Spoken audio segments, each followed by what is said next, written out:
Hey, everybody.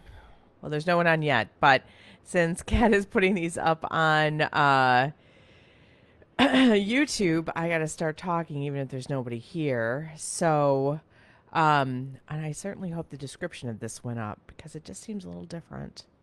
Anyway, so this is Raythe from Raythe Rain, and I'm going to be reading today chapters 12 and 13 of my gay sci fi serial, Empire of Stars. I am also taking questions about the story and about a bunch of other things. Michelle says, hi. Hi. Marina says, yay. Hey, yay. Yes, definitely yay. Saya says, hello. Hi, Saya. Alex says, hello. Hey, Alec. Melissa says, hi, Raythe. Hi, Melissa. Pam says, hello. Hello, Pam. So people are sort of coming in slowly but surely. So good to see you all on this beautiful Saturday. Good times. Good times. How are you all doing? I'm doing pretty good. Sick of arguing politics a little bit with my family, but I'm the most liberal of the bunch, so I feel like it's just what I got to do, right? Lo says, I'm here. Hello, Lo. It's so good to see you. I hope you all are doing something fun this Saturday, including being here with all of us.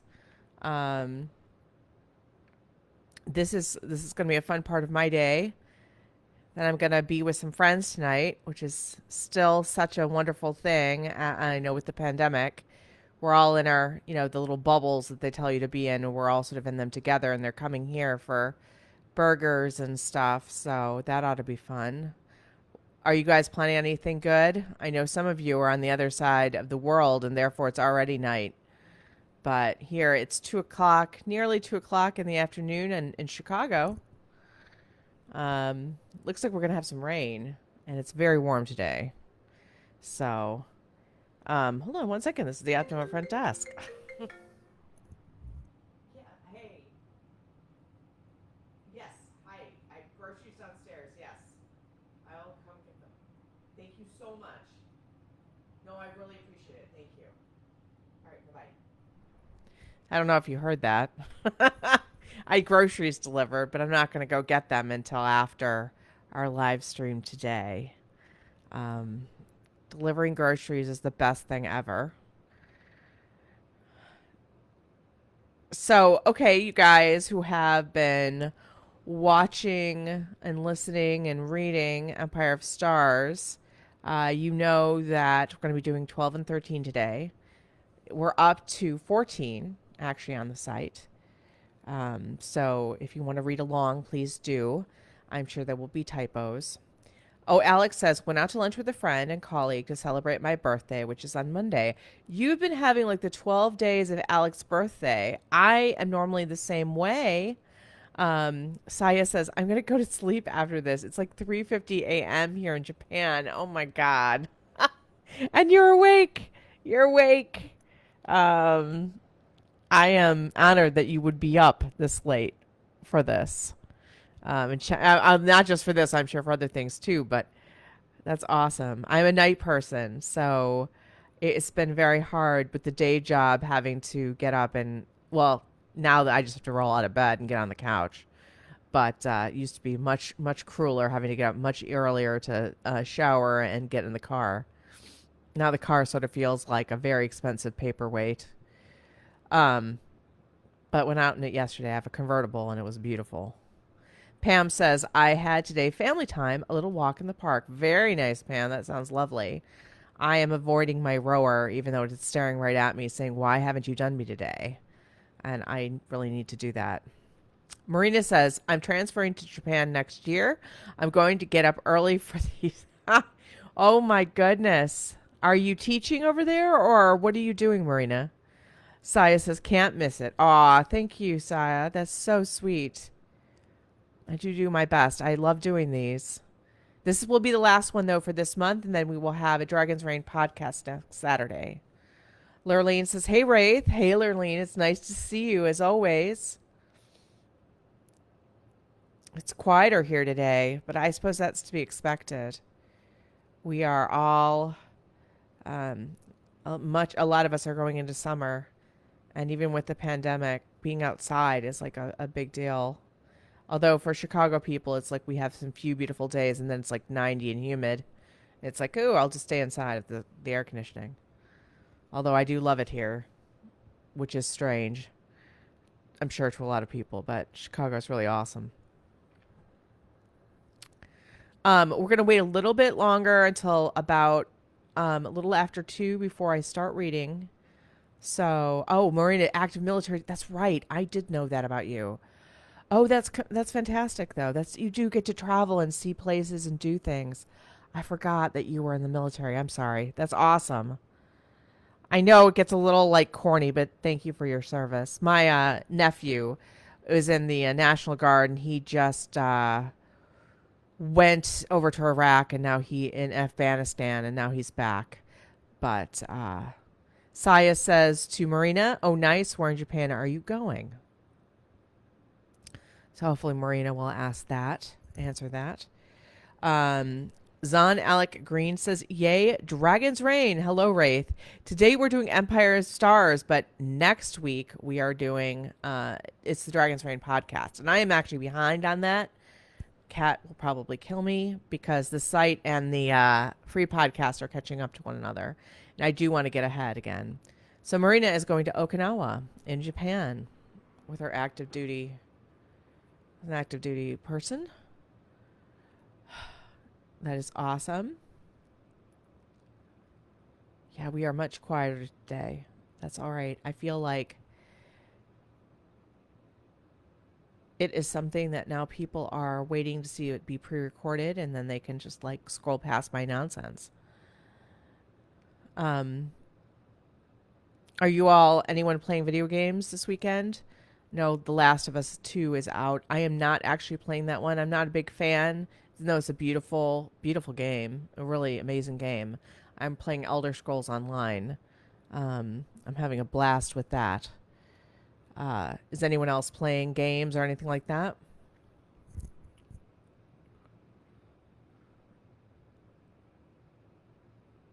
I'm actually going to. Rainey says, "Thank you for saying so, Raythe. It's always the best when people come back from active zones." Yes. Yes. Oh, Kat is in the house. She's meowing. So, Kat, the business butler extraordinaire, is in the house. So, this is good. People are filing in. It's been such a blast on the site. I have been promising to put up blog posts regarding Khoth's genitalia and other aliens, and I swear I will do it. But we've had so much going on that I felt like, to be perfectly honest, that I am just bombarding you with stuff. We just had this past week the Artifact Book 1 3 free, plus we had Vampires Club 7 come out. That whole series is finally done both in ebook and audiobook form. Alex says, "How's Mew?" She's actually right here. And I know, Alec, I like owe pictures of this, and I just have to take a picture of her and put her up. But I've been looking for the cutest moments, because I always, as soon as I grab my camera, she stops doing the cute things and stares at me balefully and looks like she wants to rip out my eyes with her claws. Right now she is sleeping in her little muff, very happy. She was having me hold her all morning. She was very needy. Mew is my cat. She's black and white. She's also known as the pink nose of doom. Cat knows her very well, as Cat is the only one who's ever been able to, other than myself, pick her up in her arms and hold her. Of course, she had to hold her paws so that she wouldn't, disembowel someone. She's adorable. Really, probably the prettiest cat I've ever had. She's a American Shorthair. I normally get mutts, but she was the one I got, and totally crazy though. Totally, totally crazy. Okay, we're almost at 2 o'clock. Just as a reminder to everyone, we will be doing chapters 12 and 13 of Empire of Stars. For those of you who don't know, I'm going to actually put a link and put it to the top so that people can read along. It's open to the public. Most of the stories after a few set chapters are behind a paywall for the membership. I can already see the bump. Some people are like, bummer, but really it's like, when you pay for art, you are gods. Okay, let me just pin this to the top. I'm just going to pin.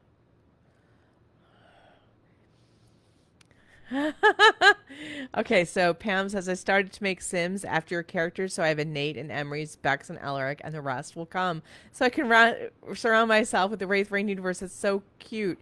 And yes, Alec and Rita are like, I heard the Diet Coke. Yes, I know. I had to open it. I had to open it. You don't understand. It's important. You guys know me so well. So very well. Okay, it's a little after 1. I've pinned the comment so that people can just quickly go and link. Just so you know, when you hear me read, you will often find whatchamacallit, typos. Yes, typos. It was so funny on one of the ads I've got where I say for people to, sign up and, for you can like get the first 10 chapters free of like Everdark or Elven King's Blade. Of course, I get the inevitable, there are typos. Why can't you get an editor?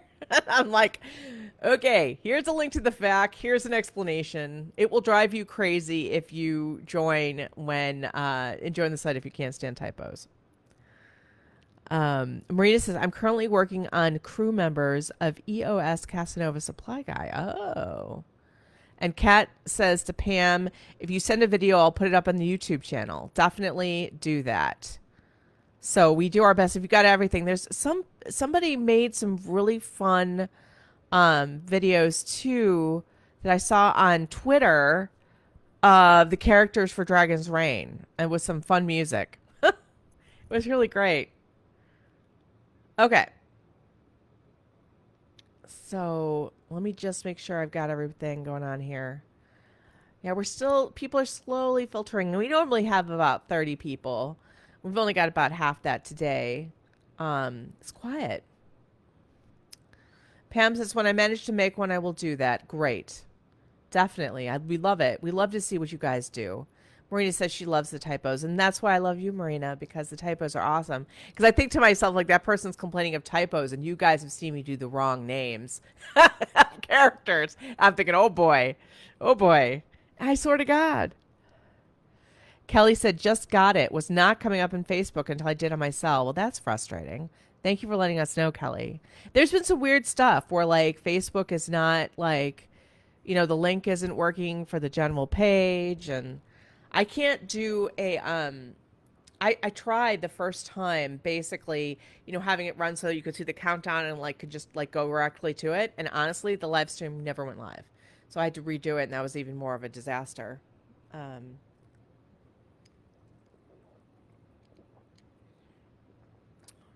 Okay, it's 2 or 3. Lo says, your typos have grown on me. Now I think they're cute. Oh my God. I do reread the chapters several times, and yet sometimes there are sentences that aren't finished, and I don't see it because you only see, in all honesty, what you expect to see, especially when you're writing something. You see what you think should be there, not what actually is there, which is very frustrating. But it is as it is. I mean, there's still typos in my published books, and I have like 12 people go over those with a fine-tooth comb. Lurleen says, I finally got over the typos. Now I just automatically correct them in my head and move on. You were like the mental autocorrect. Yes, that's exactly it. That's exactly it. So, what's going to be fun today is every time I do a reading, I see when there's a typo and I sort of stop and like I fix it and like go on. Marina says, I'd adore the chance to fix them. I know you would. But there's over 10 million words on the site and growing. Actually, maybe more than that. And the thing is, even if you fix them, I would have to go back and do them. And so it would just be a nightmare. Yeah, we had to make we had to make a decision. It's not. I just want you guys to know. I would love to give you absolutely beautiful prose. I would. I would. But it's just not something that's ever going to happen. And I've just had to accept that. And I used to get all defensive when people like there are typos and blah blah blah and all this kind of stuff. Like, don't you care? I'm like, I care so much. You have no idea. Um, Kelly says the human brain will automatically correct things. Not all, of course. That's right. It really does. Uh, but yeah, I love you guys. You're so understanding, so very understanding, which is just fantastic. And that makes, I think that just makes the stories better. I mean, yes, there are typos, but just, fun stuff. All right. It is 2:06. So I think we are going to start with our core little group here today. And just for you guys to remember how we do this, Alex says he still wants a plush Iolaire. I know. There was a woman whose mom might have made them, and I just did not get around to reaching out to her. And then anyone else who would make really high quality ones, or not even high quality ones, like would have to come out of China, and you would have to have like thousands to make it, and no one's gonna. We have over 2,000 members, but not everybody's gonna buy a plush. So let's see what we got here. Wait, more people are saying something. Kelly's like, me too. I know. I want one too. Melissa says, I finally started the Christian and Balthazar cross stitch today. It looks so good. Ooh, we got to see that. And Kat says, send progress pictures, and I second that. Messiah says, the typos are charming. I'm dyslexic, so for me, it's very fun to see others make mistakes too, since I kind of make the same things all the time. Also, you who are working with it become word blind. Yeah, after a while. So let's just all embrace them and love them all. I am so into that. Loving them all. All right. So now, seriously, I'm going to start reading chapter 12 of Empire of Stars, which is the gay sci-fi romance that I'm doing. And I'm going to essentially, that's not good. Anyway, Maureen is telling me, by the way, the link didn't take me to the chapter. That's not good. I'll fix that. On the site or here? Anyway. In any event, oh, no, that was my mom. Oh my God, that was your mom. Oh, that's awesome. All right, so you're still wondering. I've got to reach out to you about that. Anyway, my brain. I'm not going to talk about that on the stream, but it was really good. Lurleen says, I once worked with a director who was a stickler for grammar, would not be right till she wrote at least 7 times. So was the reason typos drove me crazy. It's understandable. Yeah, so I've got to really... Anyway, really. I gotta be with this today. We're going to do chapter 12 first. I'm going to break it up at least into 2 parts. I won't be reading comments while I'm reading the actual stuff online on the chapter, but I will stop and then I will go back and read your comments. So any things that... Sophie says, I'm late. I didn't realize I was reading today. Yeah, I know. I don't think a lot of people did. I'm not quite sure. I mean, I sent an email this morning or later on for people. It's sort of frustrating. I don't know. Anyway, I got to figure out a better way to do this. I'm going to take a break in the middle of the chapter, or I might cut it into thirds if it's really long. I will come back and read comments in between and to take a Diet Coke break and all of this kind of stuff. In fact, I'm going to take a swig right now. Yes, it's chapter 13 and 14. And I really am going to read chapter 13. Don't worry. That's...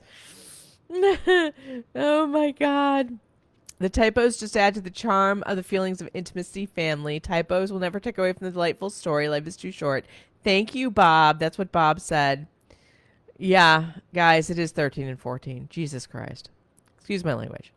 I'm like losing it. Okay, so we're going to be doing chapter 13 right now. And before I lose my mind, I'm going to start because God knows what's going to come out of my mouth next. Chapter 13. More questions. Jace opened his eyes. He saw blue everywhere, and then the face of an angel. Blue skin, blue and blue eyes, flowing white hair, and a concerned expression on that beautiful blue face looking down upon him. Am I dead? I'm not in pain, and that never happens. So I must be dead. And that is definitely an angel. There was a giggle. I wonder how Khoth would respond to being called an angel. Knowing his Thafel mind, he would immediately think that you were unwell, but you just think him angelically beautiful. Gehenna? Jace rocketed upwards, his mouth open to say her name as he broke the surface of the liquid. Luckily, he had a mouthpiece over his lips, or he would have been drinking that liquid. Yes, it's me, and you're you, and we're together and alive, and everything is glorious, the AI enthused.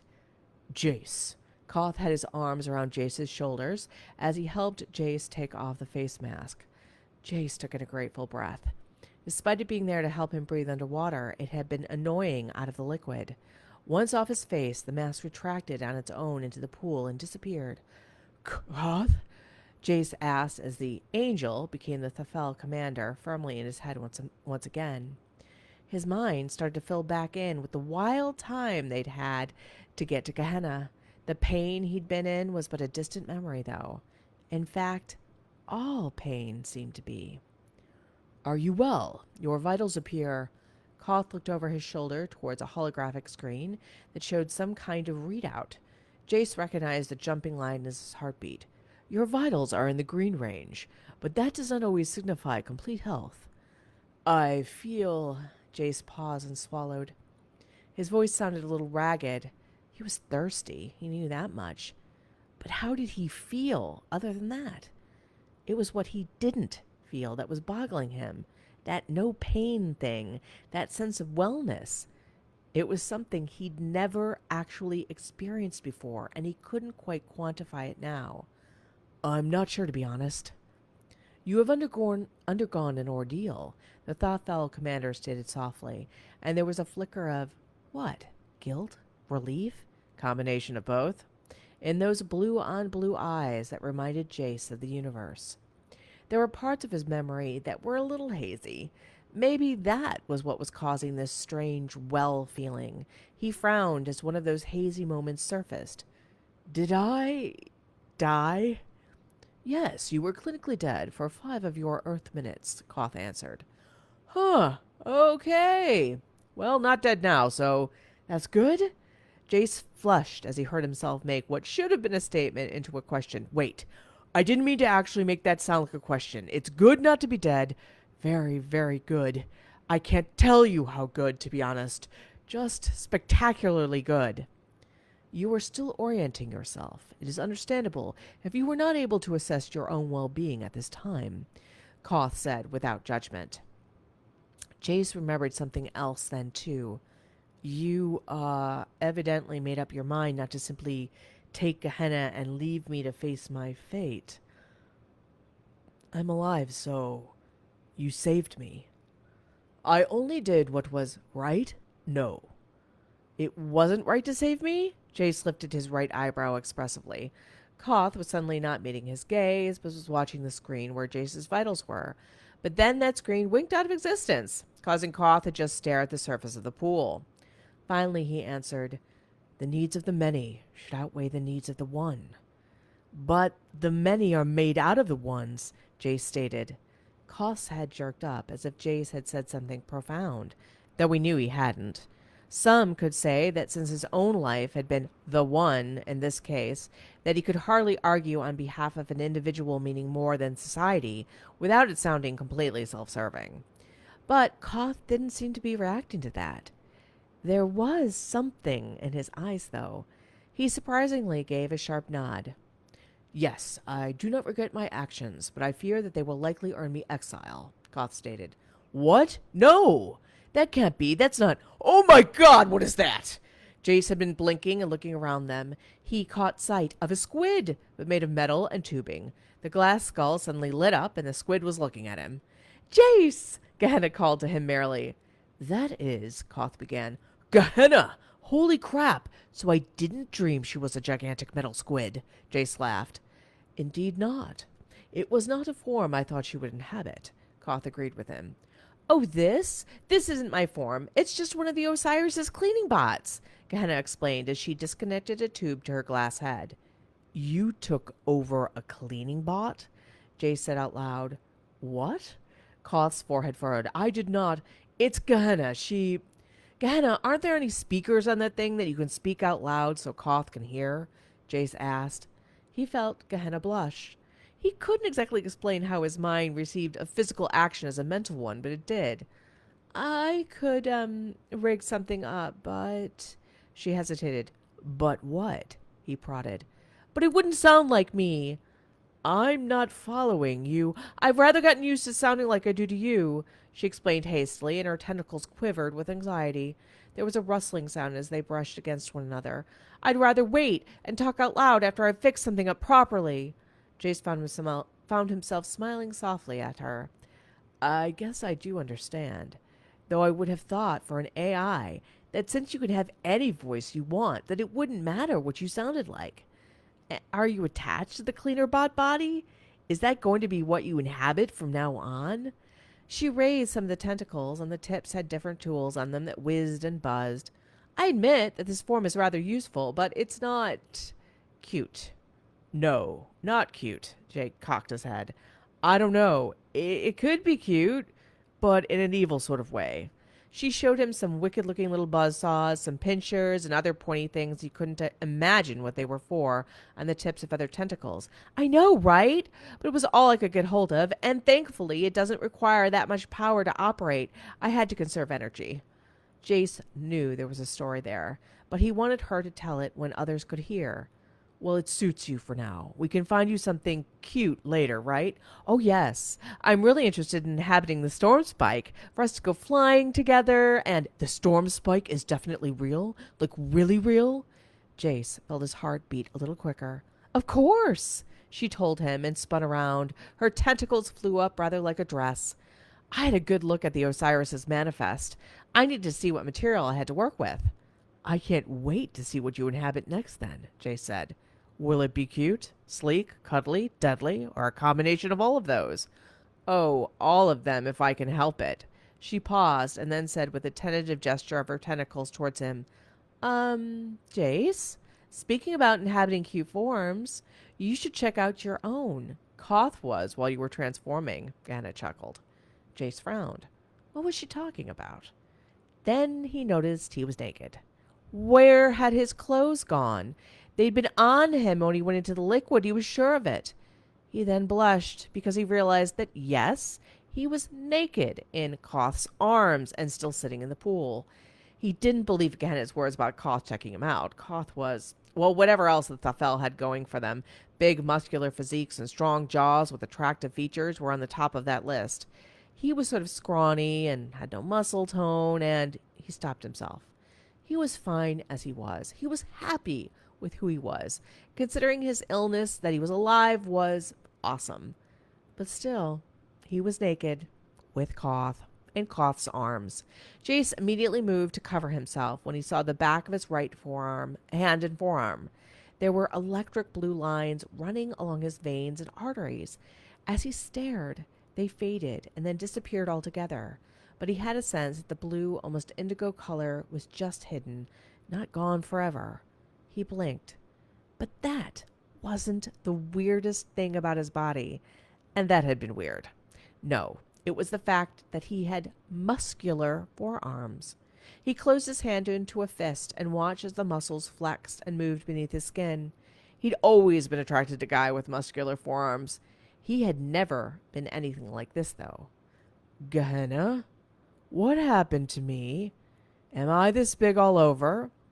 He didn't dare look down at his body. He shifted his legs, and they felt different, bigger, more muscular. Yes, Gehenna explained. You've been optimized. Not only are you in peak physical condition, but the Osiris added a bunch of new things to you.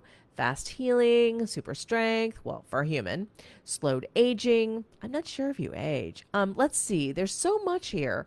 I mean, do I still look like me? Jace asked, even as he was stunned by her words. He lifted his right hand to his face, but quickly dropped it. What if he had tentacles too? Of course, Gehenna laughed. You still look human on the outside. On the outside? He gasped. Well, you're, evolved. Yes, that's probably a term I should use, Gehenna mused. Improved makes it sound like humans aren't good or something, and they clearly are. They must be the best of the seeded species. After all, the Osiris chose you over anyone else to be the pilot. Jace just blinked. This was too much to take in. Oh, I love how I did nice typo there. That was awesome. He felt a little dizzy, but that, he realized, was because he was hungry and thirsty and overwhelmed. Jace, neither of you are speaking out loud, but I think it is clear that you are speaking to one another, Khoth stated. Yeah, sorry, Khoth. Gehenna is sensitive about how she would sound out loud until she gets the proper materials, and I... Jace paused, as once more he struggled to describe his physical and mental state. I need some pants. Khoth's right eyebrow lifted. Yes, I understand. Let me assist you. Khoth gracefully stood up and offered Jace a hand. Jace reached for it and froze again as he caught a glimpse of his powerful arm. Rippling muscles. He dared look down at himself. Holy shit, Jace gasped and would have tumbled back into the tank, but for Khoth keeping him upright. You have gained approximately 43.2 pounds of muscle to this form, Khoth stated. Wow. Okay. Shit. It was like Captain America here. Osiris must have given me Vita Rays or whatever they gave him. Jace laughed. It sounded a little hysterical. Okay, maybe a lot hysterical. Another of your species has been transformed by the Osiris? Khoth asked, brow furrowing. What? Oh, no. Captain America is a, superhero, and he's made up. Fiction. Not real. Jace ran a hand over his six-pack stomach. He had never had much fat on him, but now he was seriously cut. But I'm really wondering here if those comic book guys weren't onto something. Khoth was frowning again and more furrowing what's going on. I'm afraid that I do not. It's complicated and not important. It's just that I've been sick and weak all my life, and now... He gestured down to his muscular yet still lithe form. I've never... God, I can't explain this. It's so... He let out a giggle. He slapped a hand over his mouth, but more giggles erupted. I'm a fucking superhero, Khoth. Scrap that. I have a spaceship. I'm freaking Luke Skywalker. Well, I don't have the Force, but still. Frowns. Many more frowns. Khoth's beautiful blue face was all scrunched with confusion. I'm sorry. I'm just a little freaked out. I mean, it's awesome, but I have no idea. It's just so... Everything's changed, and I never thought... I mean, I dreamed, but I never really thought, oh my God, I'm babbling. The giggles were coming every fourth word now. It was then that he saw his mother and father's faces looking at him through a window? No, a screen behind a closed door. Mom! Dad! We're going to take a little break there. They're about the halfway point. Let's see here. Drink for me. Let's see here. I'm going back over the comments.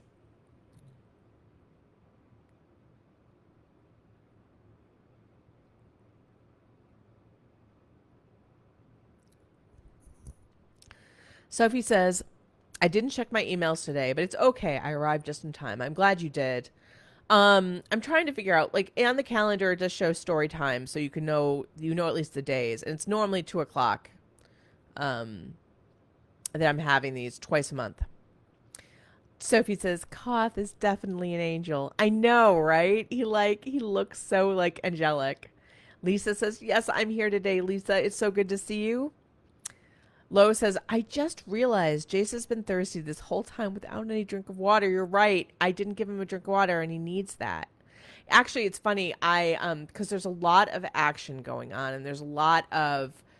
We're going moment to moment. But truthfully, I need to have a chapter where Jace really just gets to truly think about what's happened to him. Because I think for a lot of us, any of us who have physical or mental or any kind of, like, something about yourself that is just not really optimal, or you're disabled in some way, the very thought of having a body that would work like that, to me, is such a fantasy. it really is like something I would love to have. I mean, who wouldn't, right? But I mean, I've always thought of myself as a mind inhabiting a body and not being my body for various reasons, which I know a lot of people feel that way. So I want him to really get that sense.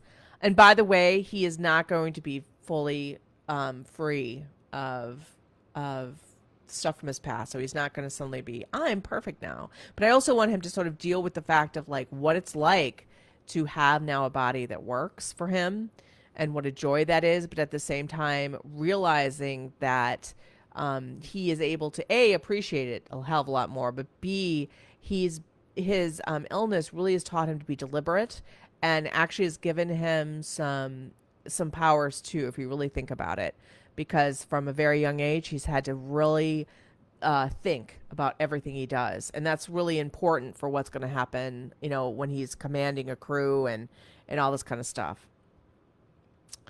So Alana says, I love listening to you, and Khoth is awesome. Thank you. Khoth is awesome. I think that should be on a shirt.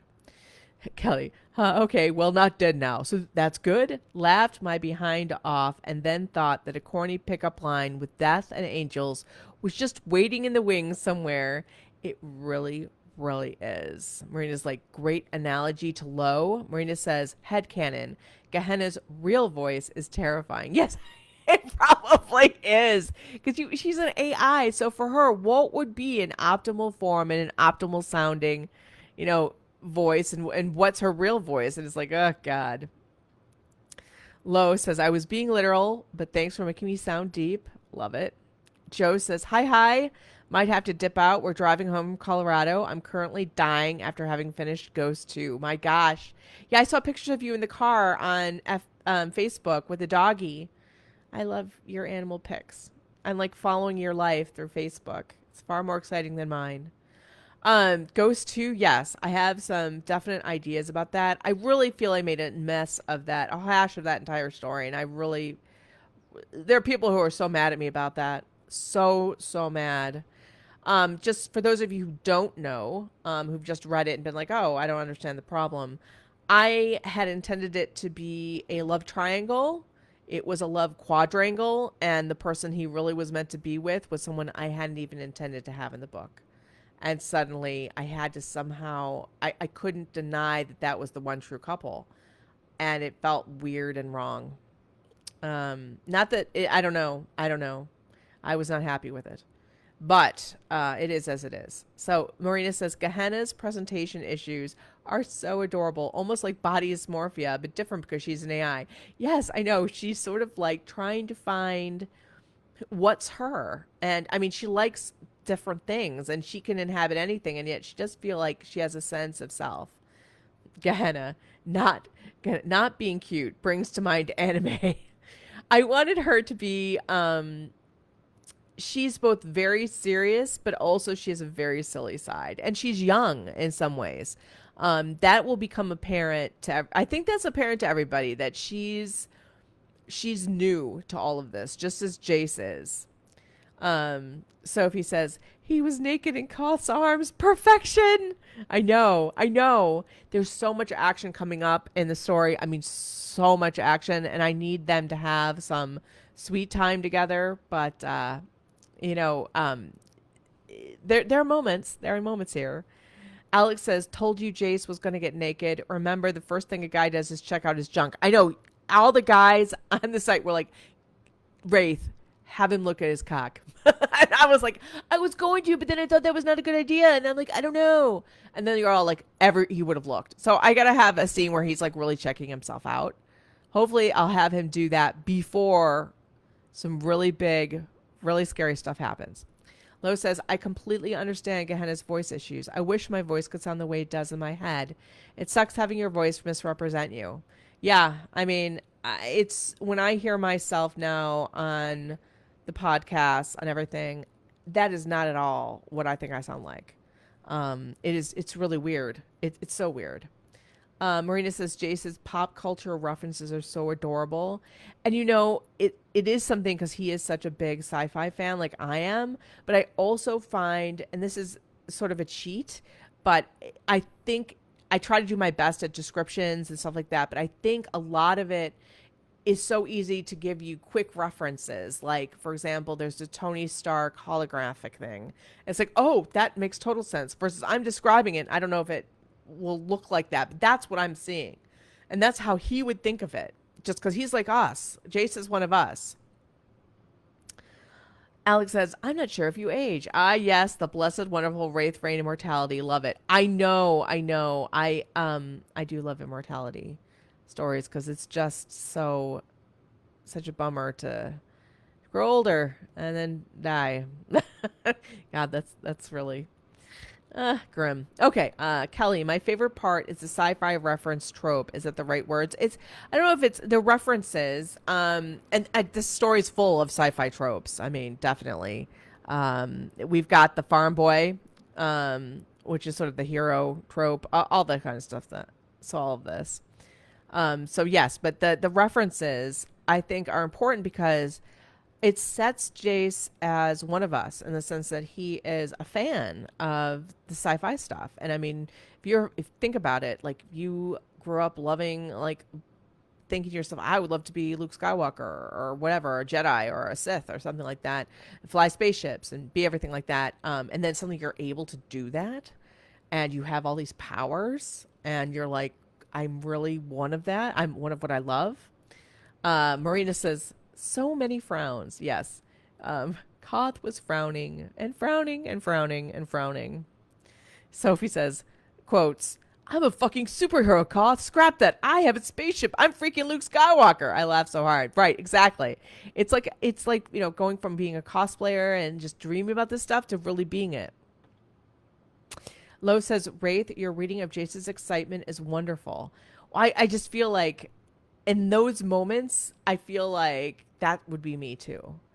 I love that feeling of, I don't know, just suddenly being, I can't quite explain it, but I have never been like a physically fit person. I've never been a really athletic person, never been anything like that. And the thought that I would be able to have that plus all those dreams of sci-fi and space and abilities, that would just be, that's my bag.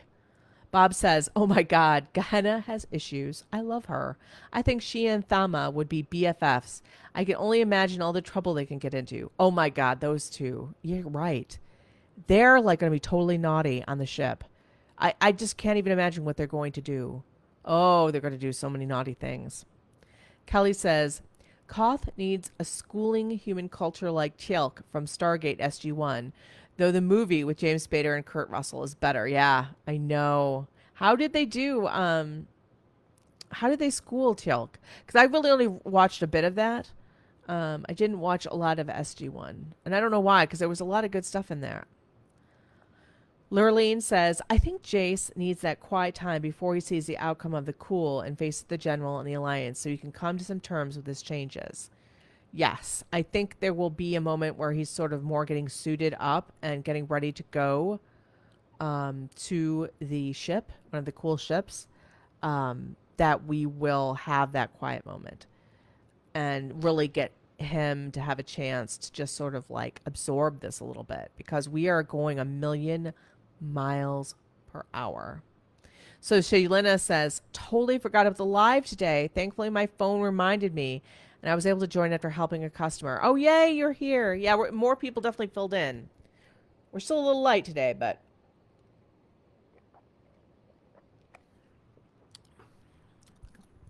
I love doing it every Saturday, but honestly, I now have a day off. Remember when the pandemic started back in March? For at least for the U.S., where we finally took it seriously, I should say, and shut down. I had not had a day off in months. I've taken off just one Saturday, like literally just one Saturday. It's been sort of crazy. So, but I think that was easier for people to remember when it was every week. But unfortunately, I need a little bit of a break so I can recharge and be more there for you guys. Okay, so let's go to part 2 of chapter. It is chapter 13. Yeah, I know where I'm doing. I know where I am. I know everything. They were frantically waving at him. They were speaking too, but he couldn't hear them. He brushed off Khoth's help as he staggered towards the door. After a few steps, he was walking with confidence again. He was incredibly light on his feet. Gehenna, what's the deal here? Khoth, why can't I hear them? And why are they outside? Jace asked as he put his head against the screen where his mother's hand was. I'm sorry. Jace asked as he put his hand against the screen where his mother's hand was. How do I open these doors? There wasn't any sensor pad that he could see, and they weren't simply opening with his touch, like other things had in the Osiris. He glanced up at his parents and put a finger up to indicate he needed a minute. They both nodded. Remembering how incredibly brave his mom had been the last time the two of them were in this room, had warmth flowing through Jace. His mother and father were the strongest people he knew. They had lied to him, though. But they couldn't tell me about any of this. It would have been treason. The sound was working previously, but abruptly ceased when you were emerging from your transformation, Khoth said stiffly. As to why they are out there. They would have stopped the transformation, Jace filled in with a nod as he took in his parents' anguished faces. Who could blame them? After Dr. Rancic had been attacked and the ship had tried to literally cut him out of his mother, he swallowed. What had done that exactly? Who had done it? Gehenna had said that the Osiris had tricked her. The Osiris. He turned towards Gehenna and Khoth. The AI squid's head was flashing different colors, and he could feel her attempting to access the ship's systems. She knew that he wanted the doors open and to let his parents inside. I'm sorry, Jace, but the Osiris is blocking me. I'm not quite at full strength here, she apologized. But no matter, it won't keep me out. I'm better than it. It'll see. That was when Jace saw the screen with the blinking cursor. Khoth followed his gaze. That appeared before you were awakened. It seems to be some kind of input, Khoth said. Let's make a quick tempo. Jace turned to his parents' frantic faces again. He could only imagine what they were thinking with him inside of here, with a metal squid and an alien, and him now looking like Captain America. He held up a finger again. His mother was mouthing something, but he shrugged and touched his ear. He couldn't hear her. His gaze was drawn again to the cursor, blinking. There was a sense of intent from it. He walked over to the screen. Khoth joined him, arms crossed at the wrists behind his back as they both regarded the screen. There's no way to type anything in, Jace said as he cast about for a keyboard. But something this sophisticated shouldn't need a keyboard. We should just be able to talk to it. You were able to access part of the ships before. Are you currently not able to? Khoth asked with a Vulcan-like eyebrow raise. I don't know. I don't feel any connection to the ship. But almost immediately, Jace felt that wasn't true. There was this echoing silence in his mind, as if someone were listening. But it wasn't like a friendly listening. More like that someone was stalking him, was listening very hard for him, and it wasn't Gehenna. He heard her muttering to herself as she fought with the Osiris's code. So it was someone else. Perhaps, Khoth flattened his lips as if he did not like what he was about to suggest. Perhaps if you spoke to it, it might wish you to address it. It being the Osiris? Jace asked. Khoth gave a cursory nod. Jace considered this. The blinking cursor was a very Earth thing. It was something he would understand. He doubted that Khoth had any idea what it meant. So it's a signal to me? Okay. Well, here goes nothing, Jace said, and he sincerely hoped it wasn't nothing. Osiris. The silence in his mind seemed taut with possibility. I want you to open the doors to this room. The blinking cursor changed to a single word. No. Jace let out a breath. No? Why no? But there was no answer. Gehenna, why isn't it letting us out? It's annoyed with me, I think. But don't worry, Jace. I'll figure this out. You keep calm, Gehenna assured him. At least it's responding to you, Jace. That is more than it would do for me, Khoth told him. Great. It likes to sass me while giving you the cold shoulder, Jace quipped. Sass? This was accompanied by another eyebrow lift. You think the Osiris is similar to Gehenna in that it has feelings. Gehenna said it wasn't like her, but clearly it has a personality. Can't you feel it? Jace asked. He expected Khoth to say no. After all, he wasn't connected to the Osiris. He wasn't the pilot. Whatever that means. I thought I would wake up with all this knowledge, but not a bit more. In fact, I have more questions than answers, and I'm still naked. There was a sliding sound, and suddenly a chute opened in the walls. Two items slid out that Jace caught. One was a towel. The other was a synth skin suit in cream and green, along with a pair of boots. Jace let out a laugh as he recognized it from his dreams. It was the one he'd worn in them. What is the cause of your amusement? Khoth asked, even as he was inspecting the wall where the chute had opened. It was closed now. Nothing. I mean, I dreamed about this suit. I dreamed about so much of this. Jace frowned. I hope this isn't a dream. It is not a dream, Khoth assured him. Jace smiled and started toweling himself off completely. Well, if this were a dream, you wouldn't be part of it, and you could just be saying that.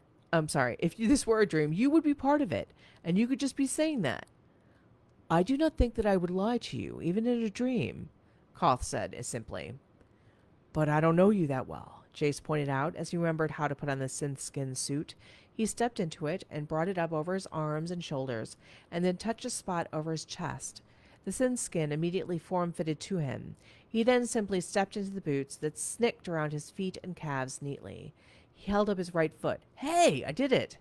Yes, you successfully dressed. Quite well done, Jace, Khoth remarked dryly. Now you're sassing me, Jace grinned. Perhaps. There was the faintest smile on Khoth's lips. I do believe you just made a joke. Wonders will never cease. You said you do not know me well. How are you so certain that making a joke is rare for me? Khoth's chin lifted. Jace's mouth twisted. Well, you've got a point. Do you make jokes often? No. Alrighty then. Guess I got that one correct. But not all Thafel are like that, right? So serious? Thama isn't. Hey, where is she? Jace suddenly spun around to look for the other Thafel. I believe she is hiding. Ah, the screen has changed. It is showing us the cell block we found Gehenna on, Khoth said with a dip of his head towards the screen that had previously said no. The screen showed the other Thafel inspecting the other cell doors and occasionally checking her suit's readouts. Wait, let me try and reach her. Khoth brought up a holographic display on his left forearm. But just as he was about to speak again, there was a frightening wah, wah, wah, wah sound that had Jace's bones vibrating. Out of the corner of his eye, he saw red light. It came from the screen. The corridor outside was suddenly red in color, and there was some kind of mist coming out of the vents. Oh my, I might have made a small error, Gehenna murmured. What? What's happening, Gehenna? Jace asked as he whirled around on the AI. It seems in my zeal to get us out of the core, I may have tripped some of the Osiris's security protocols, she says. Don't worry, I'll fix it. Jace's eyes snapped from her to the screen, where he saw his mom and dad grasping the front of their throats with both hands as their eyes bugged out of their heads. Gehenna! What's happening to them exactly? Jace stated as he raced over to the screen and placed both hands on it.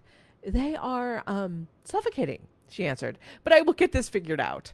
Jace watched in horror as both of his parents went down onto their knees, hanging onto one another.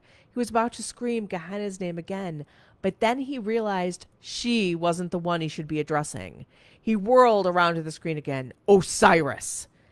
Yes, appeared on the screen. Stop the security protocols, Jace demanded. His parents had collapsed fully now.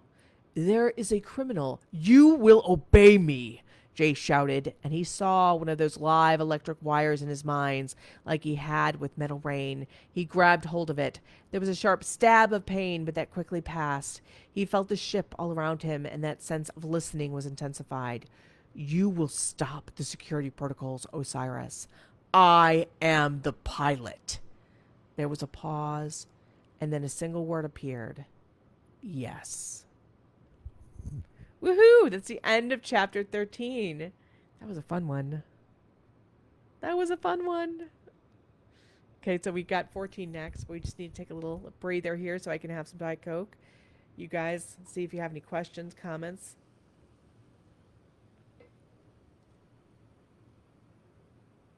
Yeah, we got a bunch here. Oh my goodness. Okay, okay, okay,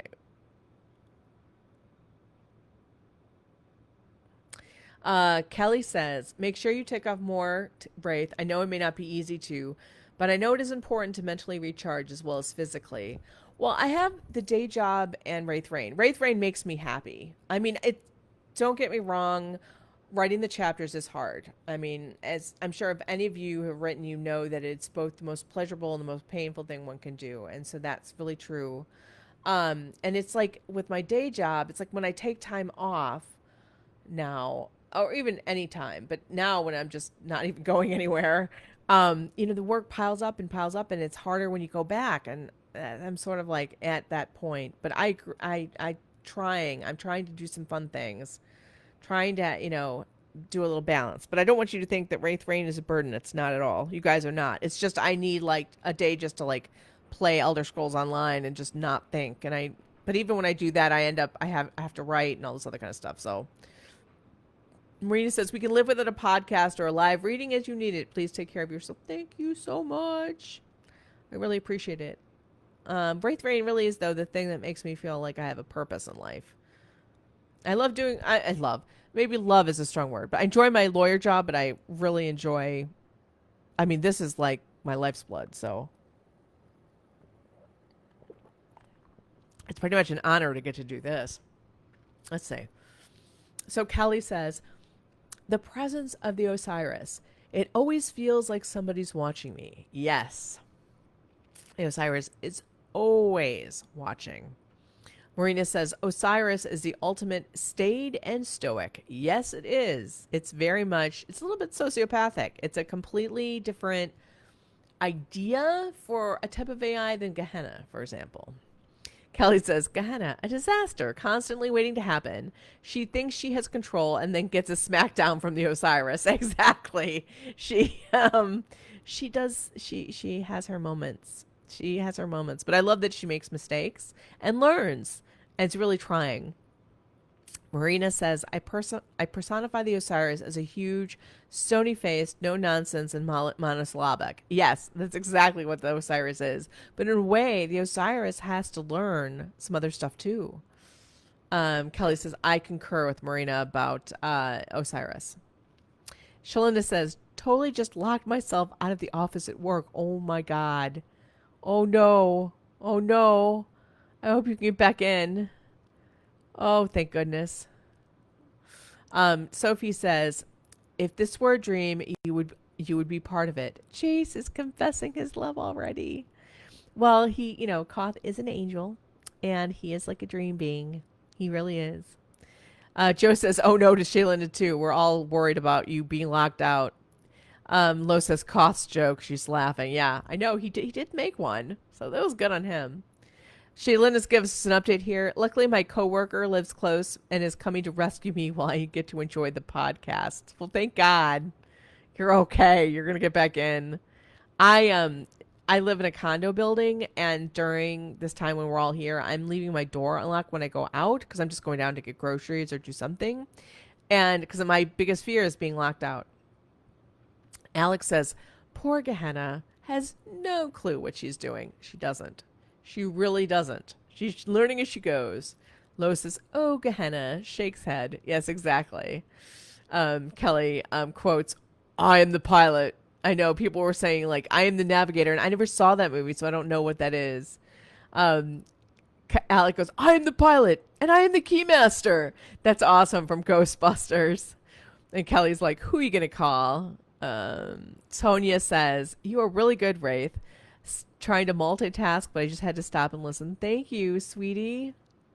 Shaylin gives us an update back in office, and I actually haven't read chapter 13, so gonna have to go back and listen to the beginning. What I heard though is fun and amazing. Whee! Yay! I'm glad you're enjoying it. Yeah, you have to like go back and like listen to the whole thing. Um, so let me just take another quick drink here. Um,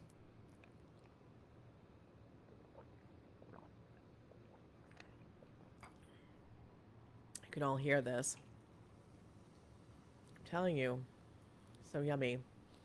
I drink Diet Coke with lime and lemon, so it's always so good. So the movie is Flight of the Navigator, and I think Disney Plus should have it. And I have Disney Plus.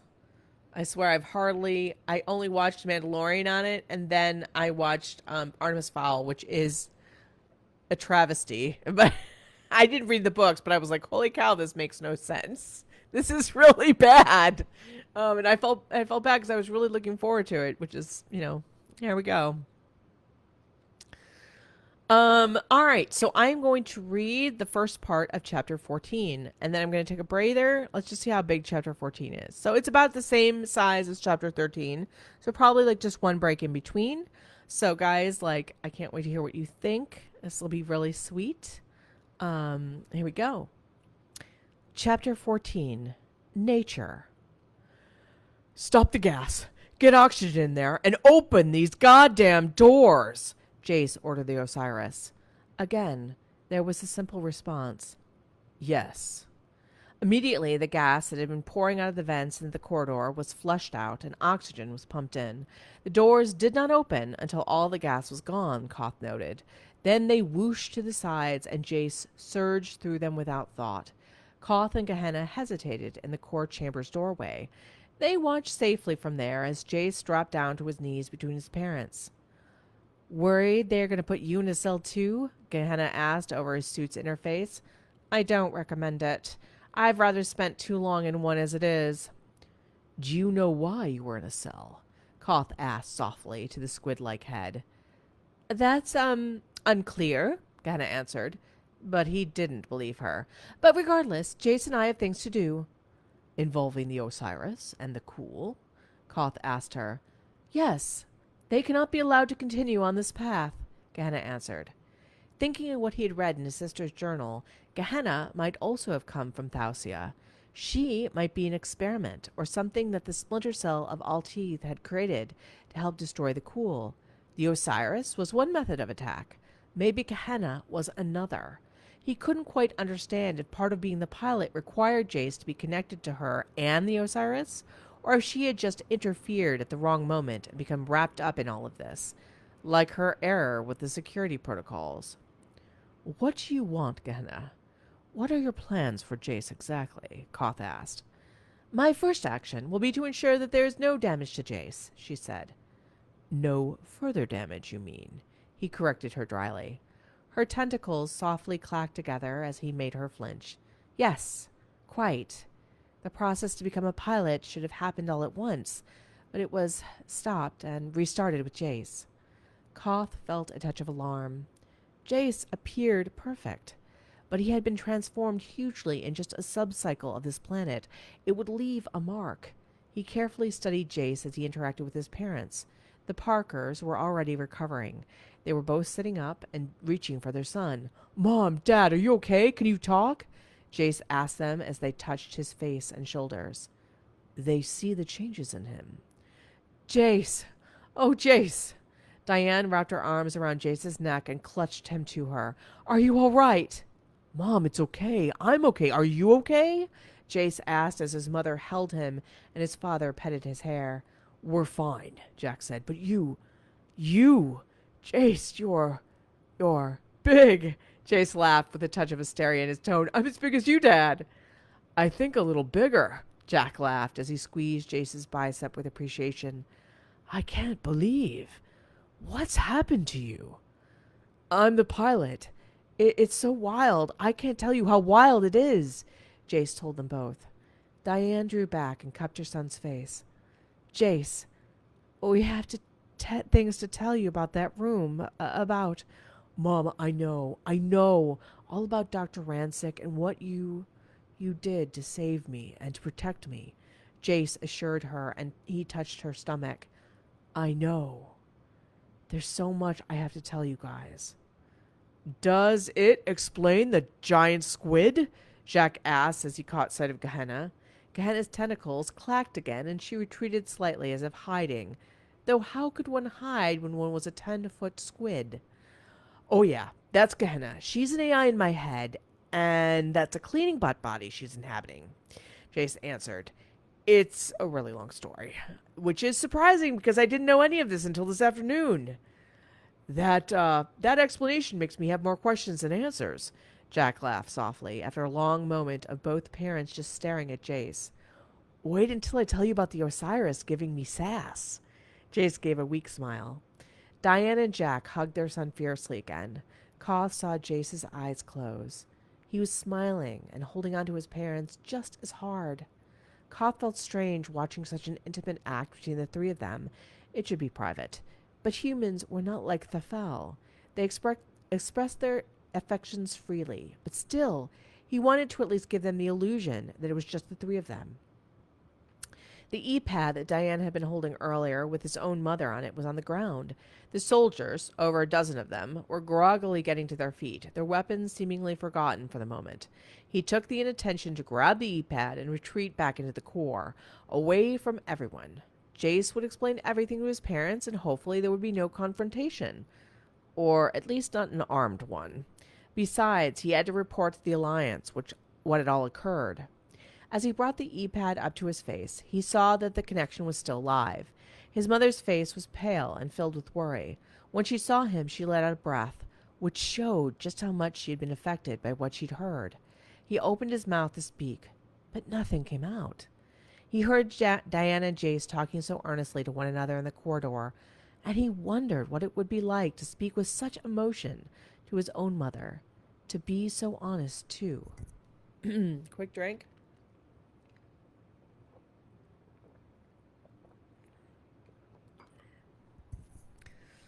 Was anyone injured? His mother asked. No, Jace Parker got control of the Osiris.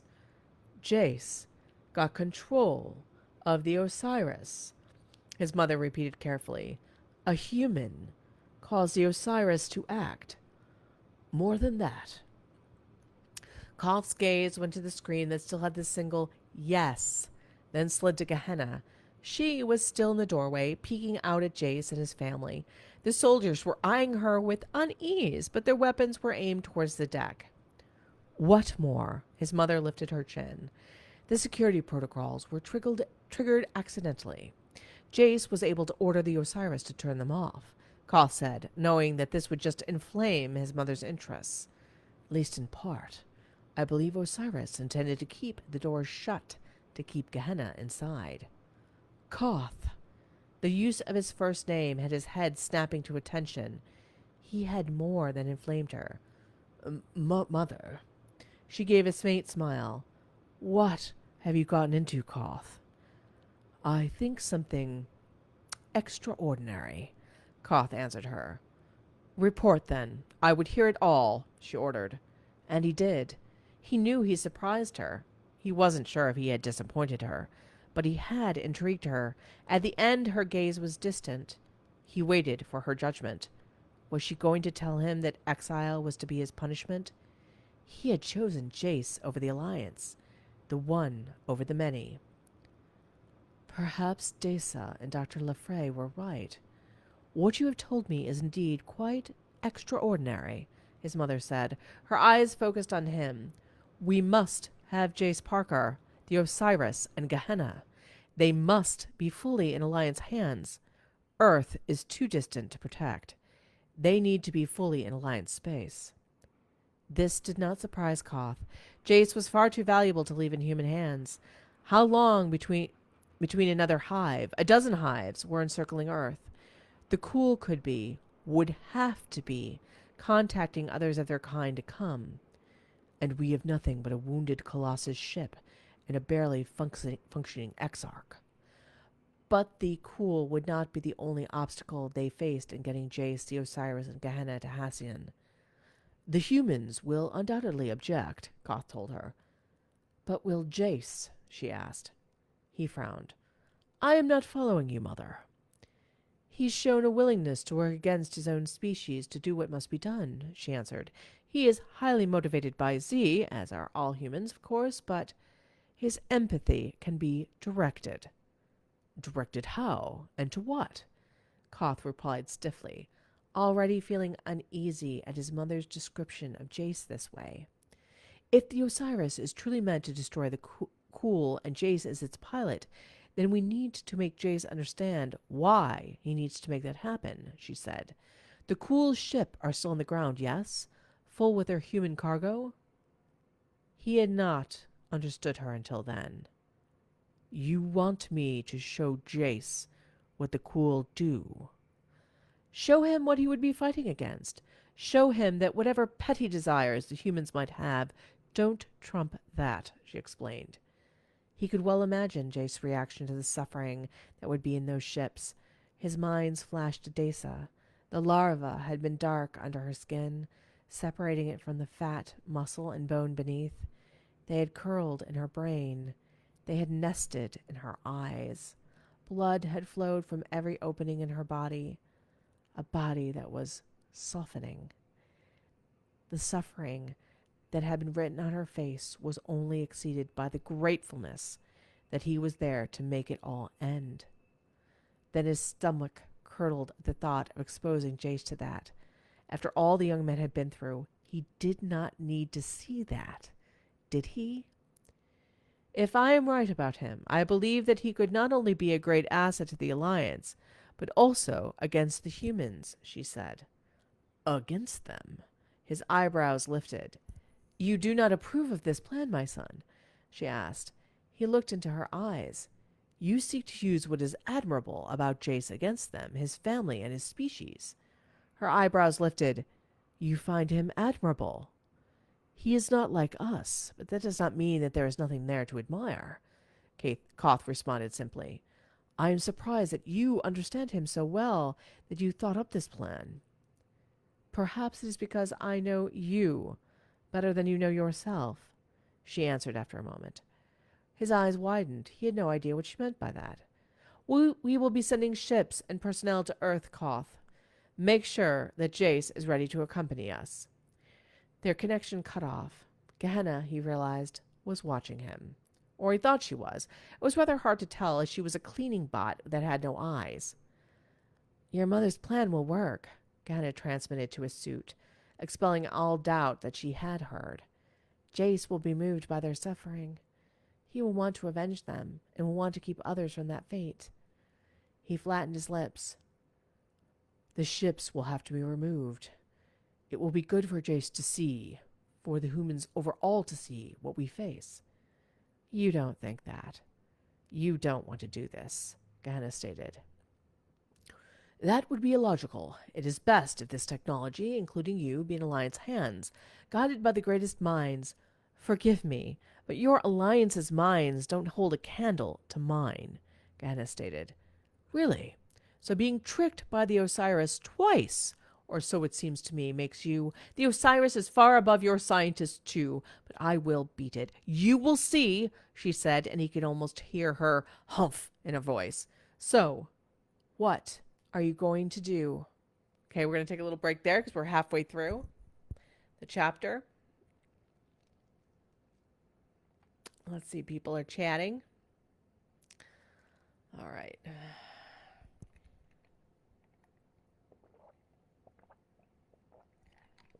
Lurleen says, glad I wasn't the only one that felt Artemis Fowl was lacking. You know, when you adapt books, it's very difficult to do that, and you have to change things. But my God, what they put in its place was just really bad. It really just didn't make sense. Like, it literally didn't make sense, and they spent a lot of time on things that, quite frankly, I didn't care about. I don't think most people did. Like, you know, Josh Gad's character eating a hole in the ground and shooting the dirt out of his butt, which for some reason was also covered by heart-shaped underwear, but somehow they weren't getting dirty. Kelly says, hey, Raythe, not sure how much longer I will be on. Heading over to my sister's, identical older twin of the one that got COVID. Aw, to celebrate Father's Day. Well, have a wonderful time. I hope. Thank you so much for coming. Kelly says, have a good week, you too. Shaylina says, I just watched Artemis Fowl, and I was also disappointed. I've read the book, and since watching it with husband, we have both been listening to the first book. We both love the books. I actually picked up the Percy Jackson book because I actually like the movie pretty much. And I know that everyone's like, no, it's terrible. But I'm like, I don't know, it was okay. Kelly says, it's a really long story. Another of, it's complicated. Yes, it is totally complicated. Kelly recommendation of TV shows. His Dark Materials on HBO is a really good adaptation of his Dark Materials. The Golden Compass, book one by Philip Pullman. Yeah, I was watching it and for some reason I stopped.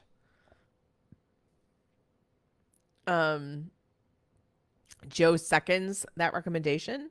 Alex says Koth's mother hung up on him. She's just a bundle of love. Yeah, I know. Very, very, very interesting. Kat replies to Kelly, I really disliked books 2 and 3 of this trilogy. It went from cool adventure to preachy theological fiction. I have heard that from other people. I don't know. I couldn't quite understand some of this stuff was like very, very hard to watch, especially her mom, who was like hurting the animals that were their spirits or their souls. Delta's Matt says, Koth is going to change a lot. He may have to even break with his mother. He will have to make his choices. Yes, he will. I think both of them are going through an arc. And I know it's frustrating when we see in the beginning these characters and we're like, all you need to do is put your foot down and assert yourself and, do what you think is right and really stand up for that despite the consequences. And, but there is an arc for all of them. So for each one, they're going to go through a lot of stuff. Joe says, Koth and Gehenna's banter has me excited for when they know each other better. Yeah, they have a unique relationship, I think. She can't help but, be interested in him because of his relationship with Jace, growing relationship. And he, of course, feels the same way. But they're very different. She's really much a Z to his Alex says, Artemis Fowl, the moment I saw they turned Dame Judi Dench into an owl, I said no. I don't remember that they turned her into an owl. Well, maybe she sort of looked like one. But I think that what's really funny is my understanding is that in the books, one of the biggest problems was that Leprechaun Order, which sounds really dumb, were all men. And she was the only female character. And when you make the head of the whole thing a female character, that sort of that they totally tossed that storyline, maybe just because it felt dated. I don't know, but it's really not dated.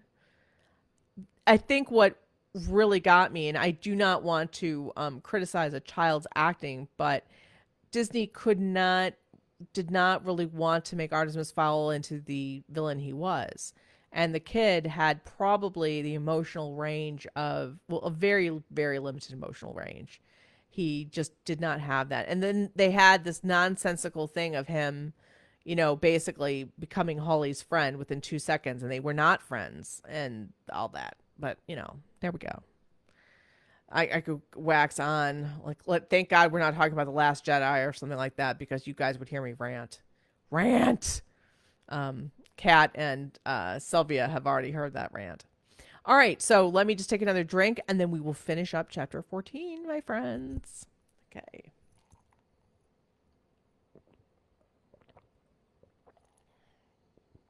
Okay.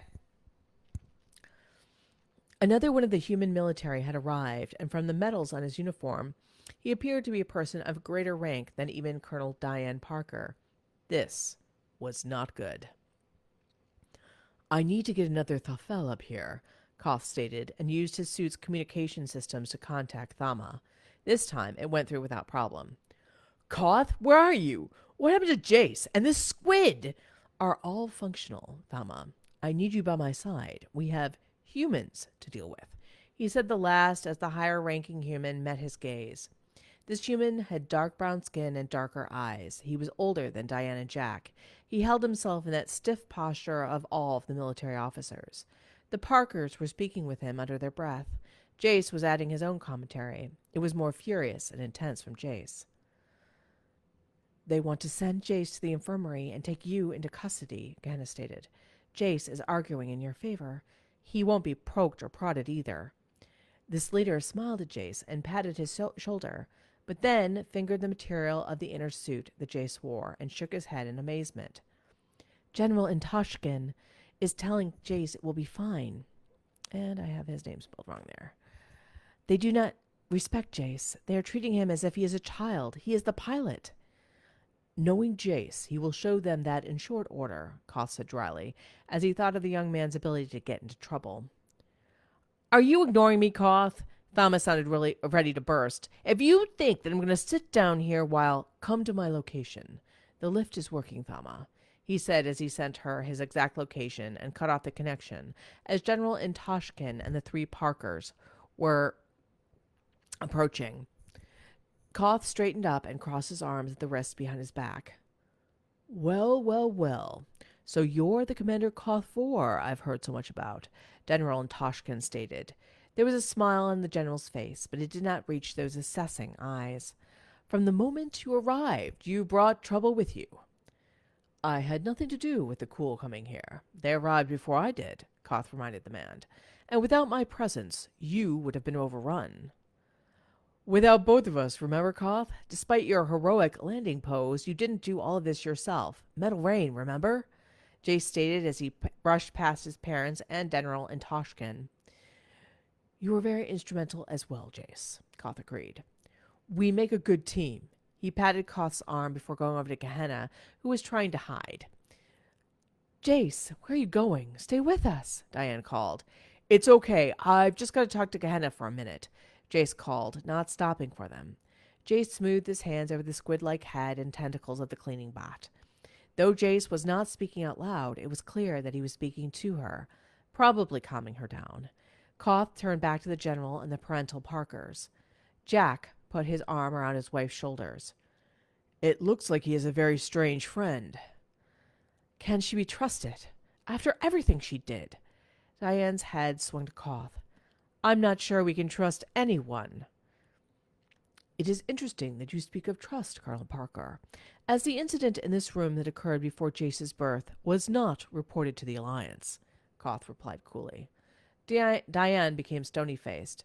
We thought it a malfunction. Does one report malfunctions? Does the Alliance tell us all that it knows about the Osiris?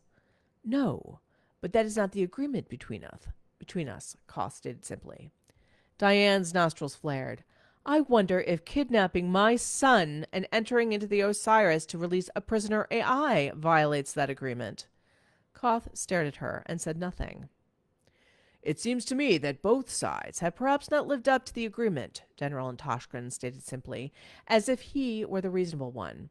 But the agreement will have to be reworked in any event, as Jace is the pilot. Koth saw Diane and Jack look at one another with a trace of alarm and unease. They'd had to tell the general some of what had happened, evidently. But they didn't look pleased to have done so. They knew that Jace would now be a pawn for the humans. Mom, Dad, and General Intoshkin, I'd like you to meet someone, Jace said with a touch of excitement in his voice. Jace had a hold of one of Gehenna's tentacles and was pulling the unwilling AI over to them. Jace was grinning. Those eyes of his were sparkling with eagerness and happiness. He wanted his parents to meet Gehenna. Clearly, even if Jace had any qualms about her motives, her background, or anything else, his evident affection for her outweighed all of those things. My mother's plan will work. He is all Z, glowing Z. He needs to be balanced, and yet... This is Gehenna, Jace stated as he gestured to the squid. Now, this isn't her actual form. It's a cleaning bot. She wants you to know that. Gehenna waved one of her tentacles at them as she hid most of her bulk behind Jace. Well, as much of it as could be hidden. She's shy, Jace stated as the three humans stared at the AI. Mom, she's a big fan of yours, but she's worried that you're, after everything that you might not give her a chance. Diane stepped towards Gehenna. Jace tells me that you and he are not connected for life. The lights in Gehenna's skull burned brightly before becoming small. Mom, it was an accident. She was trapped. She never meant for you or me to... But her actions caused all of this, Jace. Diane's eyes traveled over the squid head. She knows she's responsible. Jace grimaced. It can't be undone, Mom. And other than the painful stuff done to you and Dr. Rancic, I don't regret any of it. You suffered your whole life, Jace, Jack said, his jaw tightened. In pain all the time, thinking that you couldn't have a life? But I'm not in pain now. I won't be again. All the life, and the life I can have now, is so much better than anything else, Jace told his father. Dad, I can fly spaceships because of Gehenna. I know how. I can teach you. We could fly together like we always wanted. Jack's face showed a moment of pain, longing. That's good, son. More than I can say, but I don't know if I trust someone who did what she did in the first place. Jace nodded. She understands that. She wants you to know that. Oh, Gehenna, no. We need to. Oh, okay, I'll tell them. Jace grimaced and said, She wants you to know that she will do everything in her power to keep me safe and happy. She had better, or we will have something to say about it, Diane stated. Indeed we will, Jack said. She understands, Jace said, but I know she'll make good on her promise. Well, this is all very touching, General Toshkin stated. I think we have other questions for Gehenna. Khoth immediately stepped between Jace and the general. No questioning will occur without express permission of High Counselor Vor. We are on Earth, General Toshkin stated. Osiris is considered Earth property. Jace is a human and citizen of the United States of America. The Alliance has no authority here. On the contrary, the agreement clearly states that the Osiris is a joint venture between the Alliance and Earth. Jace is the pilot of the Osiris, so he is the concern of the Alliance, Khoth stated. Our son is not anyone's concerns but ours, Diane stated flatly as she glared at both him and the general. Colonel Parker, Diane, I did not mean to suggest anything to the contrary, General Toshkin stated. But with Jace's new abilities and connection to Precursor tech, we have a right to... Guys, I'm standing right here. Jace stepped out from behind Khoth. Why don't we stop speaking about me and start speaking to me? The general wants to stick you in a lab and test you. He has no intention of letting you fly any spaceships or doing anything you are meant to do as the pilot, Khoth stated, seeing the lab-coated doctors that had appeared in the corridor. Isn't that what you intend, General Toshkin? I think a checkup isn't an unreasonable request, Jace.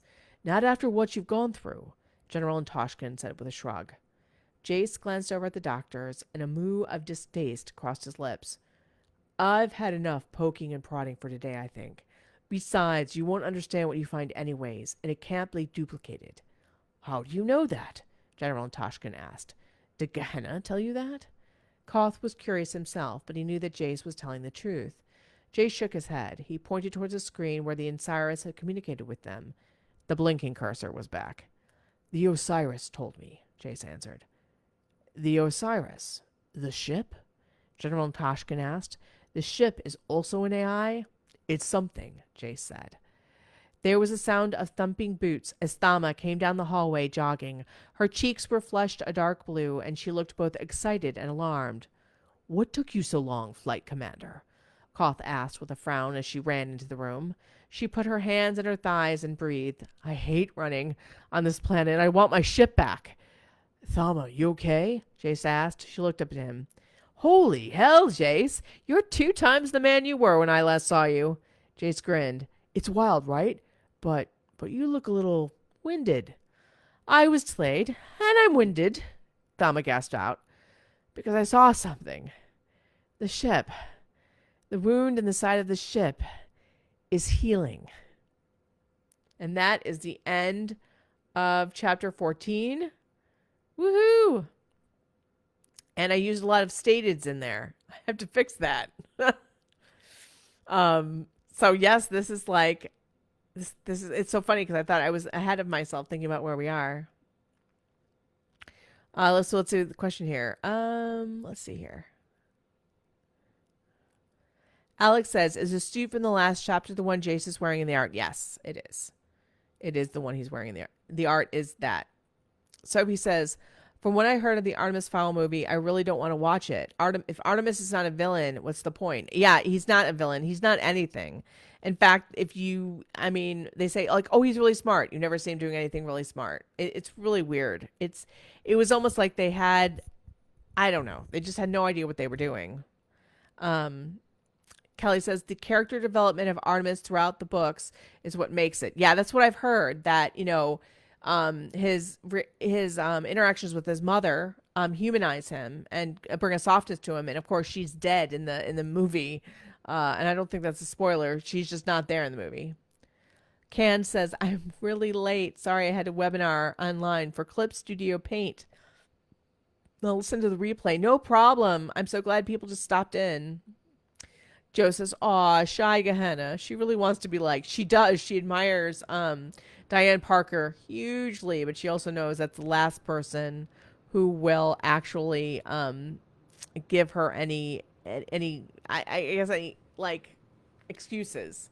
So she knows it. So Shalina says, husband called like he always does once he gets off work.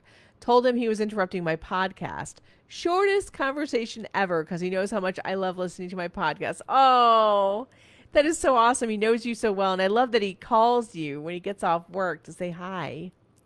Joe says, poor Jace. It's a miracle he doesn't have a needle phobia. Oh, yeah. Yeah, seriously. After them, like, digging into his flesh. That's not good. Hey, Raythe, I know that last Saturday there was a talk of giving ideas from aliens on Monday this week. Couldn't find it. Is it over? I would like to request Katsuni like aliens. It's not over. I didn't do it. I was saying earlier, I have been bombarding you guys with stuff like free books, the new VC coming out, all this kind of stuff. And I just honestly felt like we have time. We don't need to do it like right this second. And there's just so much been going on. July is much emptier in terms of like, it's just slower in terms of what we're doing. And then August is crazy. September is crazy and all this kind of stuff. So I'm just pushing it out a bit because, so don't worry, we will be having those. It's just, I felt like we were completely just jam packed and it just didn't seem like it was, fair to be asking you to spend every single moment of your existence doing Wraith Rain stuff. Joe says, awesome chapters. Thank you for reading them. You're more than welcome. Matt says, Gehenna needs a new body with eyes. Laugh out loud. I can totally imagine someone slapping on some googly eyes to the bot so that she can have some. Also, if you have suggestions for what Gehenna should inhabit next, please let me know. You can just put them in the comments of Empire of Stars.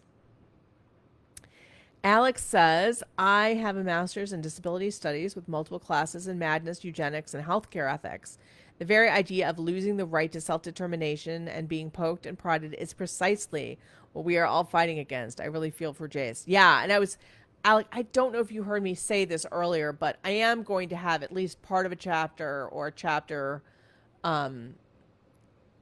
coming up where Jace really gets a sense to really assess himself and his feelings and his body and everything. It is serious, and I'm going to make it hopefully funny and serious, but all of that, and sort of deal with the fact that, how being disabled, his life has actually helped him now, in terms of, all the powers he has. It's because it's made him deliberate. He had to think about things. He doesn't take things for granted. He really has had to, I think if you really have to, plan your life, especially when you have disabilities, you have to like, something that someone else would just think no big deal is a big deal for you. So you really, to make it happen like an everyday. And I think that that's really going to be helpful to him in what he's going to be doing.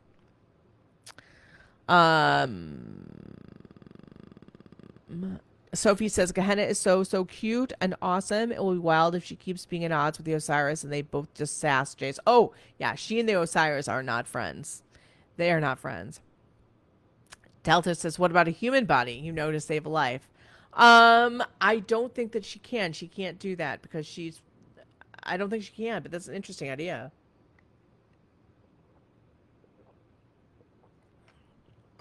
The closest to that is really when she's in Jace's mind. But that doesn't mean it couldn't happen. So this was just a really, really fun day today. I love it that you all showed up on a Saturday for summer for most of us. Truly appreciate it. Lurleen says, another good reading, Ray. Thank you. Thank you so much, Lurleen. I so appreciate that. I am going to go get my groceries now. And get prepared for people coming over and shower. But I will see you all for certain tomorrow when the next chapter of Dragon's Reign comes up. For sure. And we're going on from there. Can't wait. And then next month is when we will be having more of these. So I will miss you all until then. I really hope you had a good day today and you have a rest of a good day or a good evening. Take care of yourselves, and I will speak to you soon.